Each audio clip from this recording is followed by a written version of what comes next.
Hello friends. अच्छा, इसके पहले का वीडियो था सेक्शन 17 और 18 के ऊपर, जिसको मैंने एमसीक्यू आपको मार्क करा दिया, डिस्क्रिप्टिव कुछ था ही नहीं। अभी है friends section 19, very very very important. इसके ऊपर तो इंस्टीट्यूट ने 3-4 बार क्वेश्चन पूछ चुके हैं। हम लोग ने उसमें से खाली एक ही क्वेश्चन एज अ रिप्रेजेंटेटिव लिया है। उसमें ही नाम नंबर चेंज करके इंस्टीट्यूट अलग से आपको क्वेश्चन दे सकती है। ठीक है, हम लोग हमारा काम कम कर रहे हैं, इसलिए सारे क्वेश्चन नहीं करेंगे। सेक्शन के ऊपर मोस्टली एक दो क्वेश्चन करेंगे, उसी क्वेश्चन को छेड़छाड़ करके इंस्टीट्यूट अलग से क्वेश्चन पूछ सकते हैं। ठीक है, तो सेक्शन 19 के ऊपर फ्रेंड्स एक डिस्क्रिप्टिव है जो इंस्टीट्यूट ने 2-3 बार नाम नंबर चेंज करके पूछ के वो हम लोग करेंगे, तो आपको सेक्शन 19 का प्रैक्टिकल नॉलेज भी आ जाएगा। सेक्शन 19 देखो फ्रेंड्स क्या बोल रहा है। 19 फ्रेंड्स बोल रहा है कि भाई सब्सिडरी कंपनी जो है वो क्या करती है, cannot hold shares in holding company. Holding company subsidiary में होल्ड कर सकती है, होल्ड कर रही है 51% से ज्यादा, इसलिए तो उसको होल्डिंग बोलते हैं। लेकिन सब्सिडरी कंपनी, रिवर्स बात करो, सब्सिडरी कंपनी होल्डिंग कंपनी में शेयर्स को होल्ड नहीं कर सकती, बिल्कुल भी अलाउड नहीं है। तो इसको मैं आपको अगर थोड़ा सा बताओ आपको डायग्राम निकाल के, तो देखो एच लिमिटेड है। कौन है? H limited. वो क्या है फ्रेंड्स? होल्डिंग कंपनी है। होल्डिंग कंपनी किसकी? एस लिमिटेड की। ठीक है, तो एस लिमिटेड क्या है फ्रेंड्स? सब्सिडियरी है। किसकी? H limited. तो एच लिमिटेड जो है फ्रेंड्स, एच लिमिटेड में होल्ड जो है शेयर्स का बिल्कुल नहीं कर सकता, अलाउड नहीं है एज पर सेक्शन 19। सेक्शन 19 बोलता है। लेकिन फ्रेंड्स इसके लिए फ्रेंड्स 3 एक्सेप्शंस है कि आप सब्सिडरी कंपनी जो है वो होल्डिंग में होल्ड कर सकती है, लेकिन उसके लिए क्या है फ्रेंड्स? 3 एक्सेप्शंस है। क्या है? 3 एक्सेप्शंस है। वो एक्सेप्शंस क्या है वो हम देखेंगे। देखो क्या बोलता है। पहले वो सेक्शन क्या बोलता है? Subsidiary company shall not hold any shares in its holding company और any such allotment of share shall be void. मतलब अगर मालूम होते हुए भी हो, अगर होल्डिंग ने सब्सिडरी को शेयर्स अलॉट किए तो वो वॉइड मान जाएंगे। देखिए इसके लिए एक्सेप्शन है फ्रेंड्स। कितने एक्सेप्शन है फ्रेंड्स? 3 एक्सेप्शन है। 1 2 3। अभी एक्सेप्शन क्या है देखो, कि subsidiary company can hold shares as a legal representative of a deceased member. मतलब क्या? अभी देखो डायग्राम के थ्रू क्या बोलता है। डायग्राम देखो, ये यहाँ पे खत्म हो गया। देखो ये जो एच लिमिटेड है, एच लिमिटेड है, और ये क्या है? S limited. ये हमारी क्या है friends? Holding company H limited. इसका समझो एक, इसका शेयर किसी एक मेंबर्स के पास है, उसका नाम है ए। अगर वो मर जाता है समझो, और इसने as a legal representative S limited को अपॉइंट किया है, एज अ व्हाट बोलो, लीगल रिप्रेजेंटेटिव एस को अपॉइंट किया है, तो S can hold shares in H limited, continue to hold shares in H limited. इसका मतलब ये हो गया। अभी सेकंड देखो क्या होता है। तो फर्स्ट में क्या देखा हम लोग ने कि भाई एज ए लीगल रिप्रेजेंटेटिव आप शेयर्स को होल्ड कर सकते हो। उसके बाद में देखो, can hold shares as a trustee. Trustee मतलब क्या? मैं समझ, मेरे पास एच लिमिटेड के शेयर्स है और मुझे इतना नॉलेज नहीं है कंपनी एड का, फाइनेंस का, लेकिन उसके लिए मैं क्या करता हूँ, एक ट्रस्टी को अपॉइंट करता हूँ, एक पर्सन को अपॉइंट करता हूँ, उसको बहुत नॉलेज रहता है, तो वो मेरे बिहाफ पे वो शेयर्स को मैनेज करेगा। तो वैसा रहेगा, तो एज ए ट्रस्टी मैंने अगर सब्सिडरी को अपॉइंट किया है तो शेयर्स को होल्ड करना अलाउड। उसी वही इसी पॉइंट में, इसलिए डायग्राम की जरूरत नहीं है, सिंपल है। As a trustee subsidiary shares को होल्ड कर सकती है। और कैसे होल्ड कर सकती है? तीसरा एक्सेप्शन देखो, can hold shares if they are acquired before it become subsidiary. मतलब क्या? जिस दिन होल्डिंग और सब्सिडरी का रिलेशनशिप बना, जिस दिन होल्डिंग कंपनी को, हम लोग होल्डिंग कभी बोलेंगे, देखो क्या इसको हम डायग्राम की तरफ देखते हैं।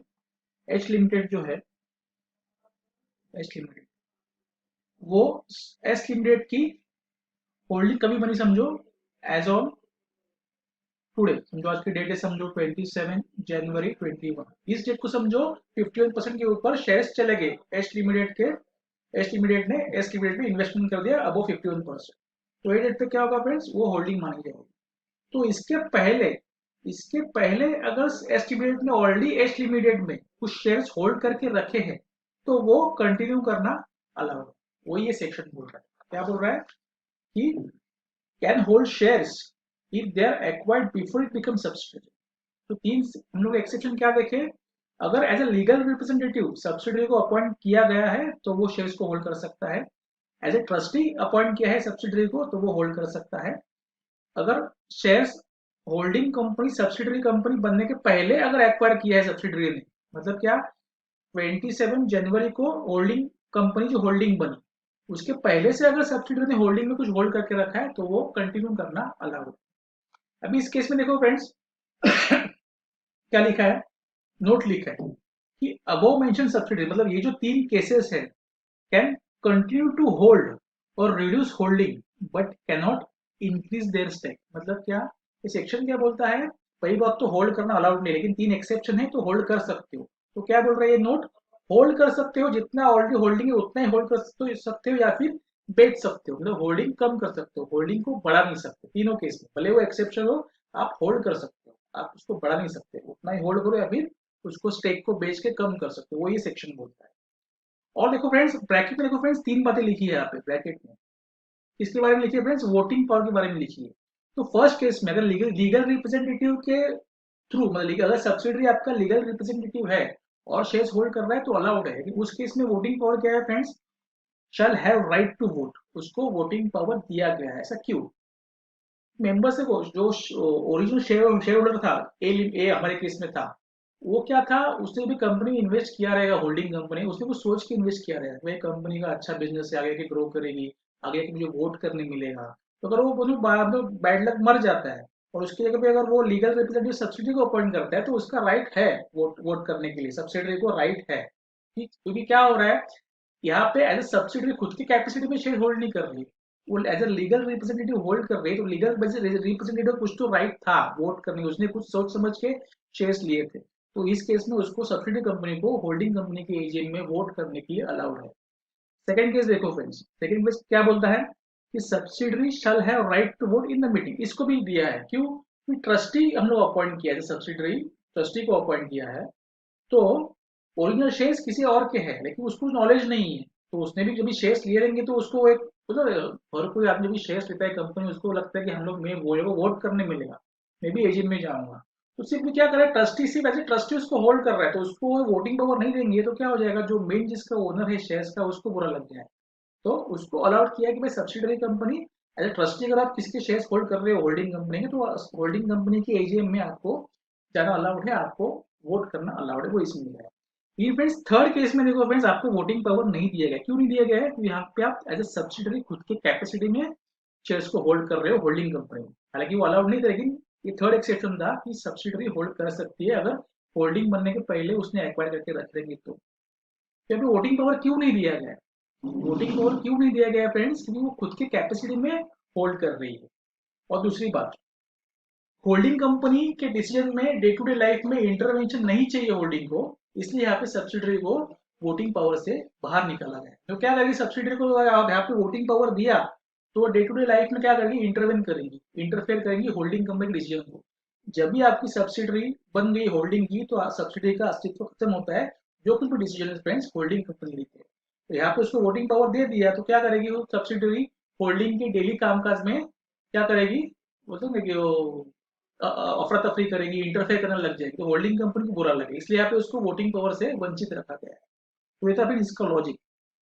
ये था फिर सेक्शन 9, फिर से एक बार मैं फटक से रिवाइज करता हूँ कि सब्सिडरी को नॉर्मली होल्डिंग में शेयर्स रखना अलाउड नहीं है, अगर फिर भी ये जानते हुए भी होल्डिंग या सब्सिडरी को शेयर्स देती है तो वो वॉइड माना जाता है। उसके लिए तीन एक्सेप्शन है, पहला क्या है, एज ए लीगल रिप्रेजेंटेटिव, किसी ने आपको सब्सिडरी को लीगल रिप्रेजेंटेटिव अपॉइंट किया तो सब्सिडरी शेयर्स को होल्ड कर सकती है, इस केस में वोटिंग पावर मिलती है। सेकंड केस क्या है, एज ए ट्रस्टी, इस केस में भी आपको शेयर्स होल्ड करना अलाउड है, इसमें भी आपको वोटिंग पावर मिलेगी। थर्ड केस क्या है फ्रेंड्स, अगर आपने शेयर्स पहले से ही एक्वायर करके रखे, होल्डिंग कंपनी बनने के पहले ही शेयर्स को एक्वायर करके रखा है तो आप होल्ड शेयर्स कर सकते हो, इस केस में वोटिंग पावर आपको नहीं दी गई। लास्ट में क्या था, नोट क्या था फ्रेंड्स, कि आप जो है वो शेयर्स को ये तीन एक्सेप्शन में होल्ड कर सकते हो, कंटिन्यू टू होल्ड, लेकिन उसको बढ़ा नहीं सकते और नहीं ले सकते, तो उसको वॉइड मानेंगे, उतना है उतना ही रखो या फिर उससे कम करो, मतलब शेयर्स को बेच दो, ये दो ही चीज अलाउड है, बढ़ाना अलाउड नहीं। ये था फ्रेंड्स सेक्शन 19। अब इसके ऊपर डिस्क्रिप्टिव क्वेश्चन देखो, एक आके गया, क्या आके गया फ्रेंड्स, देखो Shri Lakshmi electricals limited, S S मतलब क्या, subsidiary, is a company in which Hanuman power suppliers limited H, उसको होल्डिंग बोल है, holding 60% of its paid up share capital. जाहिर सी बात है 51% ज्यादा होंगे तभी तो उसको होल्डिंग बोलेंगे। One of the share holders of H made a charitable trust and donated his 10% shares in H, मतलब एच के उसने 10% शेयर्स क्या किए, ट्रस्ट फॉर्म करके उसमें उसको दे दिए, और साथ में क्या दे दिया, 50 करोड़ रुपया दे दिया। और क्या किया उसने, एक एस जो था हमारा जो सब्सिडरी था कौन, श्री लक्ष्मी इलेक्ट्रिक लिमिटेड, उसको क्या कर दिया, एज अ ट्रस्टी क्या कर दिया, अपॉइंट कर दिया, अपॉइंट कर दिया। So all the assets of the trusts are held in the name of S. Can a subsidiary hold shares in holding company in this way? मतलब क्या ट्रस्टी होल्ड कर सकती है, बिल्कुल कर सकती है, एज एन एक्सेप्शन होल्ड कर सकती है, लेकिन आपको इसको प्रॉपर वे में इसको प्रेजेंट करना है। जैसे कि आपको एग्जाम में क्वेश्चन आएगा तो उसका आंसर में आपको सेक्शन नंबर प्रोविजन लिखना है, फैक्ट्स लिखना है केस का, फैक्ट्स का और प्रोविजन का एनालिसिस करना है, लास्ट में कंक्लूजन लिखना है। तो उसमें कंटेंट जो रहेगा मेन प्रोविजन का वो ये पूरा रहेगा। फ्रेंड यहाँ से देखिए यहाँ तक पूरा लिखना है, उसके बाद में आपको कंक्लूजन देना है। आपको सिर्फ ये पॉइंट नहीं लिखना है इतना कि भाई trustee as a exception hold कर सकती है, नहीं, आपको मार्क्स पूरा नहीं मिलेंगे। आपको पूरा सेक्शन 19 जो है ये यहाँ से यहाँ तक आपको पूरा लिखना है और लास्ट में आपको कंक्लूजन देना है। ठीक है, तो फ्रेंड्स बहुत ही आसान सेक्शन है, कुछ नहीं इसमें, खाली इतना याद रखना है, सब्सिडरी होल्ड नहीं कर सकती सिवाय 3 एक्सेप्शन के। As a legal representative hold कर सकता है, एज ए ट्रस्टी होल्ड कर सकता है, और पहले से अगर एक्वायर करके रखे होल्डिंग बनने के पहले तो होल्ड कर सकता है। कोई होल्डिंग को बढ़ा नहीं सकता, कम कर सकता है या फिर उतना ही रख सकता है।